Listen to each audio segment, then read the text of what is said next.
Estamos en época de elecciones, pero la llamada fiesta de la democracia ya no es tan alegre. Existe un hastío generalizado, mezcla de frustración y decepción. Incluso es cada vez más frecuente que figuras surgidas de otros ambientes compitan cabeza a cabeza con los llamados políticos de raza. ¿Elegimos al mejor o al menos malo? ¿Es el sistema el que pide a gritos un cambio? ¿Qué podemos hacer al respecto? De todo esto hablaremos hoy en Final Abierto. Mi nombre es Jonathan Berim. Mi nombre es Jacob Lipsik, bienvenidos a un nuevo programa.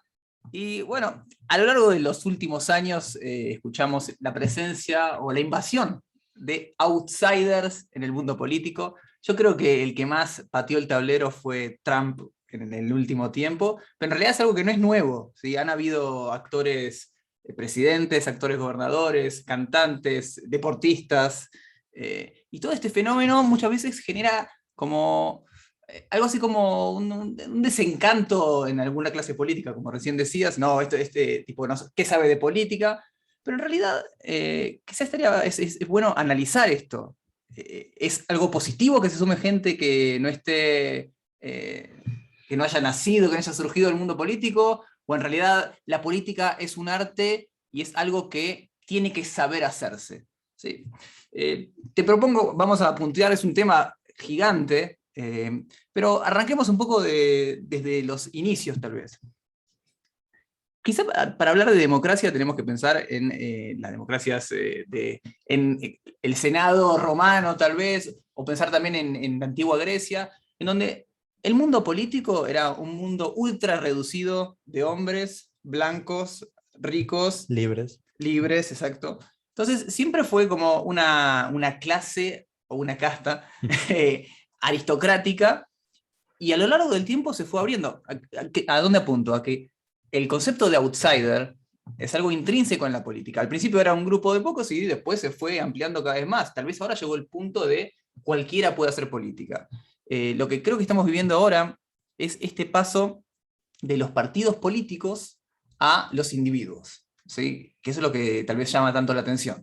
Sí, que también los partidos fue una construcción que empezaron a monopolizar todo el sistema a Claro. través de aparatos impresionantemente grandes, donde también incluso ser parte era otra forma de filtrar. En su momento en Grecia era quizás por los títulos de propiedad y por la libertad que tenía el individuo que llegaba a ese poder, y después armaron los partidos políticos que también armaron su forma eh, estructurada de llegar a cierto lugar, donde tenés que empezar repartiendo volantes en una esquina, y después vas avanzando como oficinista, y vas entrando a algún cargo de un concejal, y después llegas quizás a diputado, y si te va bien, senador, y después llegabas a la presidencia. Como que era otro tipo de filtro también si puede ser artificial, creado por el sistema, distinto al primero, pero también que convertía, que lograba que la gente de a pie, como se dice, la gente sencilla y outsiders no llega a ningún lado. Si no tenías un aparato político Claro. atrás, no puedes progresar en la política. Sí, siempre existieron y existen todavía hoy dos o tres grandes partidos. En cualquier país, me parece que busquemos, siempre va a haber un bipartidismo, se van alternando, un partido primero Sí. gobierna, después gobierna el otro cuando es un desencanto.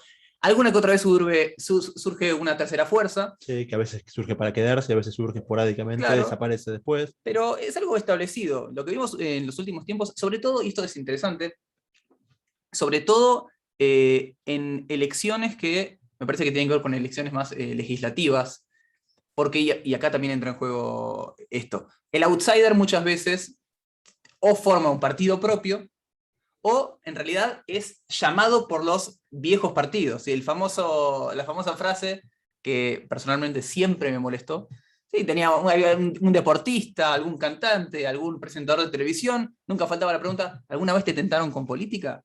Como si eso era algo inevitable. Y obviamente, porque también lo que ocurre, y esto me parece que hay que hacer hincapié en esto, la necesidad de buscar gente de afuera habla pésimo de los políticos. Es decir, nadie les cree, nadie confía en la clase política, entonces ante un desprestigio total tienen que ir a buscar a gente popular para, bueno, para traccionar los votos.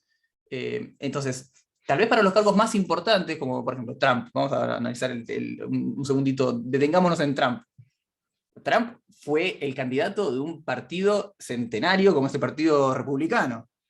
Los republicanos tuvieron que ir a buscar a alguien que era un outsider. Ahora, lo interesante de ahí es que él le ganó las elecciones a una persona que era absolutamente política, ¿sí? Ex primera dama, funcionaria de alto rango del último gobierno, y le ganó en las encuestas, le ganó por las urnas, si no nos equivoquemos. Trump ganó por las urnas, ganó democráticamente contra Hillary Clinton, que era el caballo ganador. Seguro, habla mal de la política cuando buscan un personaje así, porque están de vuelta, como dijiste antes, la popularidad. O sea, estamos buscando popularidad y no capacidad, y no cintura política, y no preparación, no formación, solamente popularidad. ¿Tenés seguidores? ¿Te gusta? ¿La gente te escucha o te ve bien? ¿Tenés buena imagen? Venías a ser presidente de un país. Y escúchame, eso se desvirtúa completamente el cargo. Es como que ya sabes qué, voy a elegir el jefe de cátedra de una facultad por a ver a quién es más popular jugando al fútbol o porque quién es mejor en la calle, cruzando la calle o cumpliendo las normas de tránsito. Nada que ver. Pero para un segundo, acá entramos en tema. ¿Quién dijo que los que están en la clase política están más preparados? Es decir, te voy a dar un ejemplo, quizá un ejemplo que tiene que ver más con Latinoamérica al menos. Quiero comparar dos presidentes. Cuando en la Argentina fue presidente Fernando de la Rúa, Sí. era un tipo que venía con todos los papeles. O sea, una persona que si hubiera habido algún algoritmo para ser presidente, Para ver el currículum, para evaluar el claro, currículum, tal cual. seguramente que hubiera salido de la Rúa como el presidente más apto para dirigir un país. ¿Sí? Tenía un tipo súper respetado en el mundo académico, había tenido cargos públicos también, miembro de un partido centenario también como el radicalismo. Buenas gestiones en sus Sí. cargos. Y al final como presidente fue un desastre, como cualquier argentino sabe, y aquellos que no habían nacido pueden chequear, pueden averiguar. Sí. No voy a entrar, Google en crisis sí, del 2001 y suficiente. no voy a entrar en el contexto sociopolítico, socioeconómico, pero digamos, como administrador y como presidente, no cumplió lo que se esperaba de él. Por otra parte, quiero cruzar el charco al Uruguay. En Uruguay, uno de los presidentes más recordados de los últimos tiempos fue Tabaré Vázquez. ¿Sí? Tabaré Vázquez era un tipo que era un médico. ¿Sí? Sí. Después, obviamente, tuvo una carrera política, tuvo militancia. Pero digamos, si vamos a analizar en la formación, era una persona que se formó para cumplir cargos en el mundo de la medicina, y sin embargo fue un excelente administrador. Entonces, lo que mencionabas recién de que en la cuestión popular, yo también quiero que abramos un poco el juego. Para ser político hay que estar preparado ¿de qué? Es decir, vamos a la raíz de la política. Política, como la raíz de la palabra, de la polis, la administración de la cosa pública, de la ciudad. Entonces, bueno, habría que tener un administrador y listo, pero vemos que no es tan así.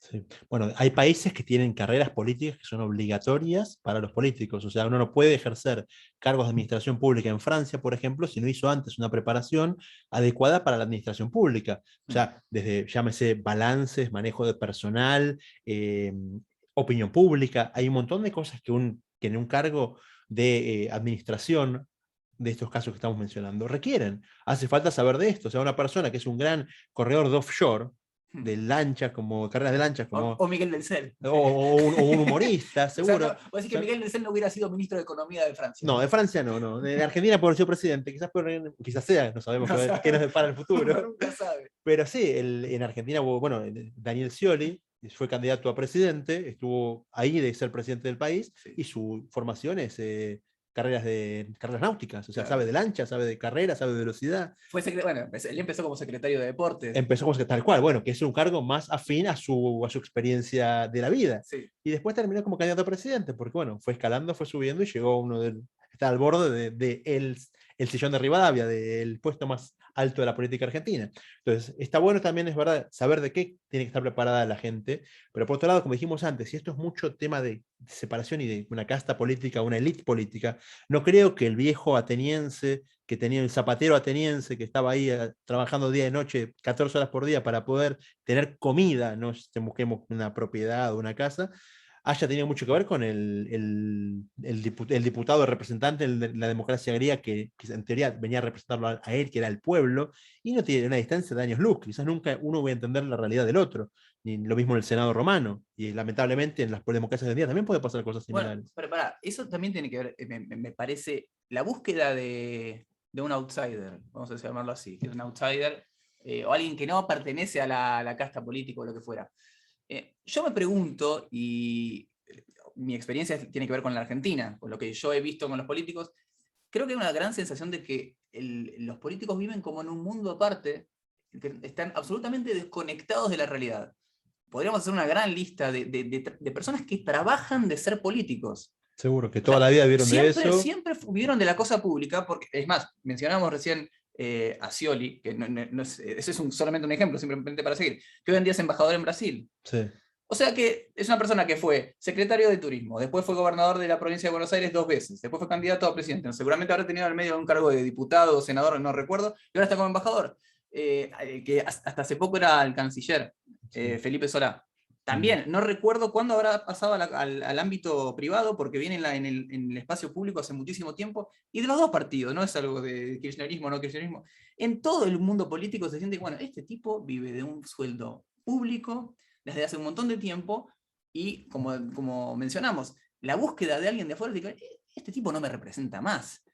A eso hay que sumarle, obviamente, la amplitud, o la gran llegada que tienen hoy las redes sociales. Es decir, para llegar hoy a alguien de La Quiaca, no necesito el aparato político de los grandes partidos. Sí, con un teléfono o con una computadora puedo llegar Un igual smartphone, o un mejor. smartphone. Sí, igual o mejor, igual o de mejor manera que llegan los panfletos y demás. Seguro. Y ese es el fenómeno que vemos también últimamente, para mencionar el caso de Milei, que también Seguro. es Que es una impresionante. revolución, es una persona que viene de afuera sin un aparato político propio, y el hombre en las últimas elecciones sacó un porcentaje altísimo en una ciudad de Buenos Aires, y al día de hoy su perfil nacional en Argentina está superando al Frente de Todos, a un partido kirchnerista que es el partido peronista, que es, digamos, uno de los partidos más poderosos del país, Claro. y el hombre que desde afuera logró este impacto. Bueno, quizás justamente esté sabiendo encauzar esta gran decepción, esto que la gente ve como el político alguien alejado de la realidad. O sea, un político decide si hay que poner un nuevo impuesto, por ejemplo, en base a cómo cierra el balance anual del gobierno. Cuánto entra, cuánto sale, cuánto me toma recaudar extra, y quizás no está pensando en el pobre comerciante que un impuesto más lo termina de ahogar y lo manda a la quiebra, porque no es real pagar cierto porcentaje de tus ingresos tan alto para mantener el Estado. Escúchame, es que está bien, quizás sea impopular reducir el Estado, siempre es impopular, pero por otro lado, pensá en el aportante, que es el que finalmente va a pagar los platos rotos de tus decisiones, y cómo vas a encaminar tu forma de gobernar en base a eso. Acercate a la gente, no alejate, y que el acercamiento sea real, no caminar un poquito el lugar que te tienen que votar un par de semanas antes de la elección. Ahora, mencionando un poco el caso Milei o lo que fuera, sin entrar en este caso en particular, creo que ahí, lo que vos decías a nivel nacional, cuando hablamos de una persona, imaginemos juntos, imaginemos algún influencer, un influencer Sí. que tiene mucha más llegada que cualquier político. ¿Sí? Hoy hay personas que tienen millones de seguidores, Seguro. 1 millón, 2 millones de seguidores, y los políticos, si no ponen el micro, la gente no va. ¿Sí? Por más que le pongan, quieren hacer un acto en algún teatro, en algún estadio, si no ponen los micros, no ponen todo El el aparato. aparato, no va nadie de manera voluntaria. Y a esta gente, los influencers, puede haber un artista, puede haber un deportista, tiene seguidores reales. La gente le interesa saber lo que opina esta persona. De Ahora, hecho, perdón, se ha visto que gente de este tipo de influencer pida una donación, una ayuda económica para cierto proyecto, y haya recaudado millones en minutos o en horas. Y es una campaña que es un político que ha tardado semanas hacerla, o quizás lo hubiera tenido que sacar del tesoro público. El hombre en 2 minutos consiguió que gente voluntariamente colabore y participe y ayude a esta persona en tal lugar. Ahora, creo, no sé si ha existido a nivel nacional, que en un país se invente una fuerza, tal vez sí, tal vez sea en Europa uno puede pensar, pero me cuesta pensar, al menos en términos latinoamericanos, de que una fuerza en el corto plazo llegue a la presidencia, aunque mientras estoy hablando me estoy arrepintiendo, porque Macri llegó. Tal cual, estaba pensando en ejemplo de No, Macri. pero Macri tuvo que aliarse con con los radicales. Sí, O sea, para la presidencia, claro, sí. eso es lo que termina pasando, que en definitiva el aparato sigue dominando. Sí, En el caso de Macri, él llegó con su propia fuerza en un espacio más reducido, sí. en la ciudad de Buenos Aires. Cuando tuvo que apuntar al espectro nacional, no le quedó otra que ir con los gobernadores, seguramente con los intendentes también, y con todo el aparato del radicalismo que tiene llegada a distintos lados. Ahora, ¿cuánto tiempo de vida le queda a eso? Sí. ¿Cuánto tiempo de vida le queda? Que personalmente buenísimo, que se acabe todo el Sí. curro que hay en el medio Perdón, del chiquitaje. debida al sistema que requiere apegarse a partidos grandes, no debida a un partido puntual, No, sino no, no, no, no. al cambio de paradigma. Exacto, el cambio de paradigma, que uno, la burocracia que hay, incluso cuando todavía no se han gobierno, ya hay burocracia. Lo cual me lleva a plantear otra pregunta. El tema del outsider, ¿qué es? ¿Porque le falta militancia?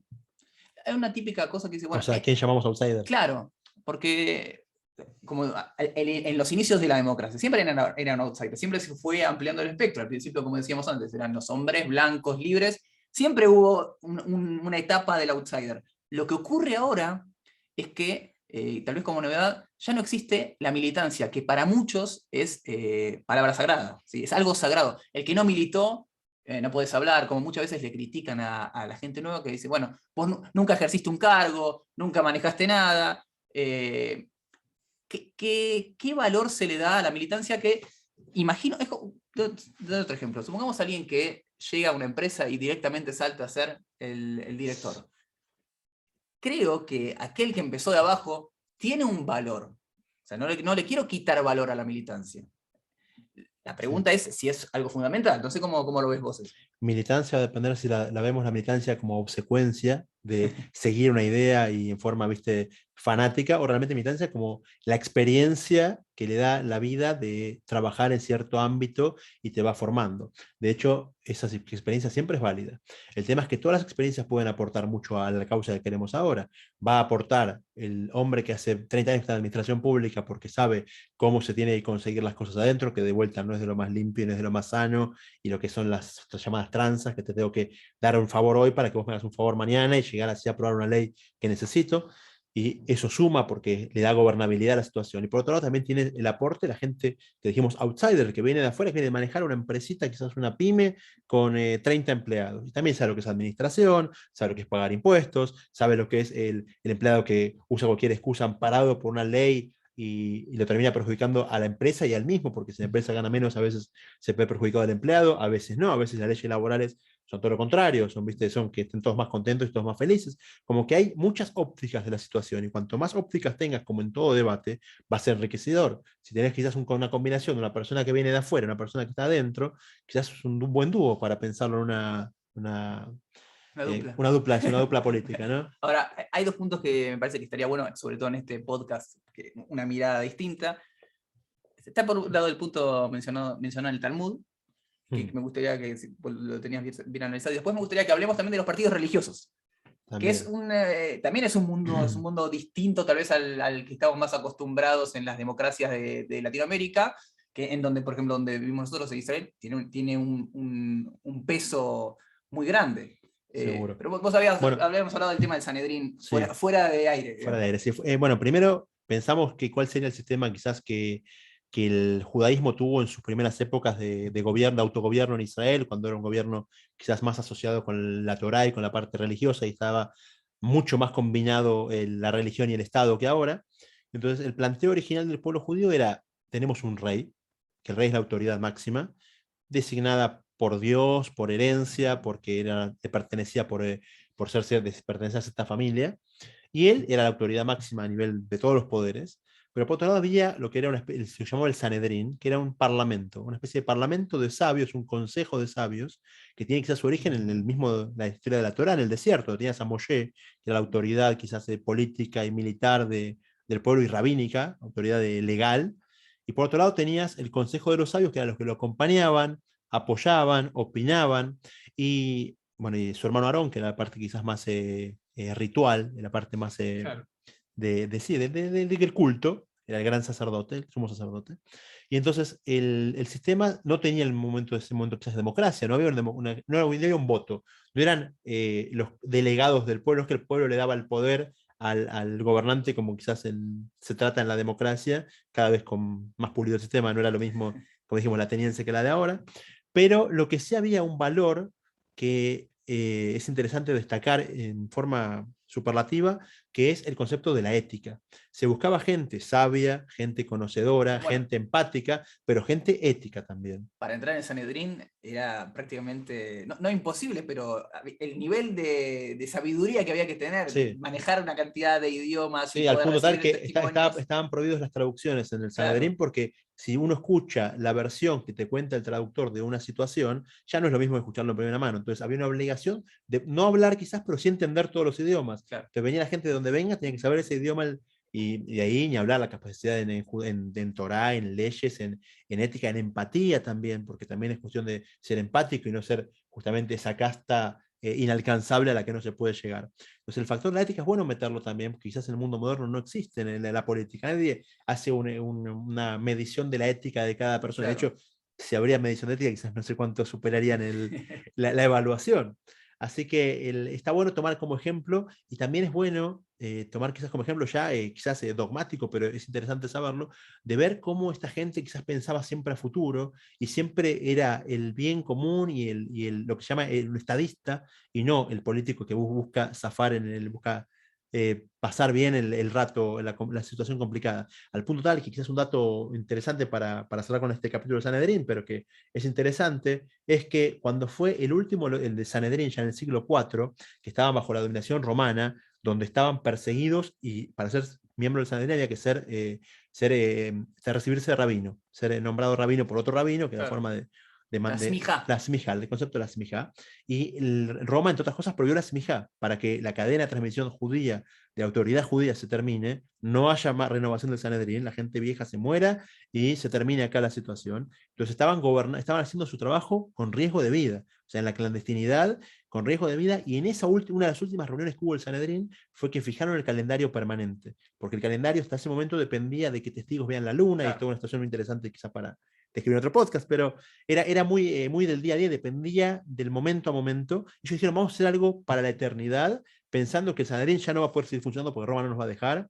Andás a ver a dónde termina el pueblo judío en su exilio cuando no perdamos la autonomía de la tierra. Entonces, el día de mañana queremos que la gente siga comiendo matzah en Pesach, siga tocando el shofar en Rosh Hashanah. Entonces, una de las últimas reuniones clandestinas que hubo fue donde fijaron el calendario perpetuo, hicieron todas las cuentas necesarias y determinaron cómo prolongar y cómo eternizar el calendario judío. Estamos viendo un aspecto de gobernante que quizás no vemos todos los días. Una persona que mira futuro, no mira cómo ganar la próxima elección. Bueno, ¿no? el tema del Sanedrín, y es cierto que hoy no tenemos Sanedrín, pero que un poco se puede aplicar, tiene que ver con algo que a veces queda feo decirlo, queda poco, poco políticamente correcto decirlo, que tiene que ver con la meritocracia. Es decir, estas personas que guiaban al pueblo tenían méritos de sabiduría o de ética, eran, digamos, personas ejemplares. Y yo lo quiero llevar a algo que existe hoy en día en el mundo judío, que tiene que ver cómo elegimos a los Gdolim, a los grandes, aquellos que dirigen una vida religiosa, por ejemplo. Tal vez los casos más interesantes tienen que ver con lo que se llama el Posek Ador, el gran, que sería la autoridad alágica de la El época. legislador. Sí. Tal vez los más recordados en los últimos años, el Rav Osner o el Rav Elioshiv. No hubo una elección, no es que el Rav Elioshiv salió a besar niños para ganar una elección, el Rav Osner estaba repartiendo zapatillas. No, ellos están sentados en el Midrash y la fuerza de sus decisiones hacen que la gente lo siga. Es La algo fuerza de absolutamente. su conocimiento, del Claro, conocimiento proyectado a la decisión que toma. sí, Sí. pero algo absolutamente distinto. Digamos, ellos están en su Beit Midrash, en su centro de estudio, sin tener que ir a buscar votantes, igualmente por consenso, que de verdad que también tiene que ver quizá con uno de los milagros de hoy en día, es por un consenso se admite la decisión alágica de esta persona que está en Mea Shearim y que su decisión alágica afecta a aquel que vive en Buenos Aires, a aquel que vive en México. No importa, ocurrió lo mismo con Rabo Badia, ¿sí? Sí. Rabo Badia, un gigante de atrás. Rabo Badia tal vez tuvo una exposición mucho más grande, ¿sí? Tuvo una actitud activa también hacia afuera de Israel Sí, ¿no? Y el cargo público de gran rabino de Israel que exacto, tiene que lo ver potenció. con Ashkenazim y Sefaradim, cuál es la máxima autoridad alágica. El mundo sefaradí tiene que ver con el cargo público, el mundo Ashkenazim no necesariamente. A lo que digo es, en el mundo religioso, se da este concepto del mérito. No importa que tengas muchos seguidores, vamos a ver qué tanto sabes. El concepto de la sabiduría, famoso pueblo del libro, el concepto de la sabiduría sigue siendo un valor esencial. Y aparte otra cosa que estoy pensando mientras hablo, fíjate que no es, hoy en día alguien puede pensar en un político el tema de la imagen. El concepto de asesor de imagen es algo fundamental. Acá estamos hablando de todas personas que tienen más de 70 años, ¿sí? Que una vez hablando con un amigo decía, son personas que si van a pedir un empleo en un supermercado, le dicen, no, usted está demasiado grande como para atender la caja del supermercado, y son las personas que deciden la dirección del mundo religioso. Creo que es un factor interesante, a diferencia de lo que vemos hoy en el mundo político. Seguro, seguro. Bueno, quizás es parte de la herencia del Sanedrín. Es lo que heredamos de buscar gente por sus capacidades y no por la conveniencia o por, como dijiste antes, lo que él entregó a otros o lo que me dio o lo que voy a ganar con él. Yo lo admiro o lo respeto por su sabiduría y por su capacidad para ser el gran legislador de la generación, para poner un ejemplo. Y no porque con él voy a tener un beneficio o porque va a llegar una empresa que va a apoyar su candidatura porque va a tener un rédito económico. No, acá estamos hablando de una quizás meritocracia bien llamada, bien con una palabra quizás con mucha connotación, pero bien encausada para que llegue la persona correcta al lugar correcto. Y de hecho, se evita todo aparato y toda presunción de algo que no se es solamente por ganar votos. Como que no es que están pensando si es bueno afeitarse un bigote o si es bueno recordarse la barba. De hecho, son gente con barba larga, hay gente que Sí, claro. su aspecto no es el aspecto que vamos a ver en un cartel de ningún país, quizás del mundo, casi salvo quizás los ayatolas de Irán, parecidos, pero sí, sabiendo diferenciar las cosas. Pero bueno, es lindo tomar este ejemplo para la realidad occidental, ver que busquemos gente por su capacidad. Y esto ya que estamos, me hace meter en otro tema, que es que las famosas promesas de campaña. De repente viene un candidato y quiere que lo voten porque él promete, no sé, en la última elección fue que va a haber asado, que va a haber comprar heladeras. Escúchame, más que promesas, dame realidades, porque es bueno decir, las palabras son libres y son gratis. Entonces, escúchame, ¿cuál es tu proyecto político? O sea, ¿cómo vas a lograr eso? O sea, ¿vas a lograr que de repente seamos potencia del mundo? ¿Cómo lo vas a hacer? Y quizás en este caso, el outsider este nuevo que salió, Milei, está logrando encauzar eso, que está buscando que al venir de fuera de la política, él tenía planes, tenía estrategias, es un economista. Es un economista, claro. Es un economista, entonces tenía estrategias, economía, puedes estar de acuerdo o no estar de acuerdo, puedes decir que te guste o no te guste, hablamos de su ideología. También puede no gustarte, pero así todo, yo lo vi diferente de decir, escúchame, ¿sabes qué? No prometo heladeras. Es decir, esto se hace así, así. Entonces, el hombre en vez de dar un discurso, da una clase pública. La clase pública, eso ya es un años luz, es genial, porque justamente te muestra que el hombre sabe de lo que está hablando y que dice, tengo mis planes para hacerlo. Puede que el plan sea catastrófico después en la práctica por mil cosas, esperemos que no, que le toque ganar sea lo mejor para el país, en este caso Argentina, pero hablando de todos los países del mundo, que siempre que le toque, que los representa una persona apta y que lo lleva al lugar correcto. Pero está bueno esta diferencia, que de repente no es ya una promesa vacía, sino que es un proyecto de vida o de administración. Lo interesante en ese caso es que una de las excusas que se suele dar es que la gente no quiere escuchar ideas, no quiere escuchar proyectos, y en el caso particular que estás mencionando, se demostró que no es cierto. O sea, no hay que subestimar tampoco al pueblo, a las masas o lo que fuera. Un economista de formación sumamente técnica, haciendo clases públicas, y la gente va, y sobre todo los jóvenes. La cantidad de jóvenes que se sumaron a esto, como sintieron también que les hablaban a ellos. Porque acá creo que también tiene que ver con el tema de la política. Hay un sector, en el caso al menos veo yo del kirchnerismo, que sin entrar en valores de si le gusta el kirchnerismo o no, logró vender una épica. Logró vender o crear una historia como que venimos a la revolución, a pesar de que cualquiera que raspe un poquito dice, la revolución, si no se puede justificar el dinero en blanco que tienen. Pero más allá de eso, la juventud quizás quería formar parte de algo, y hay otro sector que dice, mira también hay otra propuesta, pero creo que se abrió el juego, me parece de manera interesante. Lo último que yo quiero, me parece interesante que discutamos, tiene que ver con, bueno, al final del día, ¿qué es la política? La política, al menos como ciudadanos en democracias, nosotros tenemos votos, y es, ¿a quién le doy el poder? ¿A quién le doy el poder? Supuestamente los políticos eran los más capacitados, hasta ahora creíamos eso, y muy bien no nos ha ido. Entonces tal vez es momento de probar por otro lado. Si la fórmula con la que hemos intentado tanto tiempo no es que ha dado resultado, todo lo contrario. Entonces, ¿quién dijo que aquel que venga, lo llevó a un extremo, quién dijo que tal vez tal deportista o tal cantante, es cierto, no tiene conocimientos de ciencias políticas, tal vez sí, tal vez no, pero hasta ahora aquellos que tenían que ser los grandes expertos han dejado mucho que desear. Entonces, pues, ¿con qué razón voy a renovarles mi confianza a ellos? Bueno, viene gente nueva, digamos, tienen la posibilidad de, ya que demos la posibilidad de equivocarse a ellos, tal vez. Digamos, ya le hemos dado poder a estos abogados o politólogos, etcétera, etcétera, que muy bien no lo han hecho. Sí. Seguro. Bueno, entonces, como nos tiene que quedar como cierre es, primero, la responsabilidad del individuo. O sea, somos parte de un todo, y muchas veces en quizás países como Cayzal, donde el voto ni siquiera es obligatorio, mucha gente ni siquiera va a votar.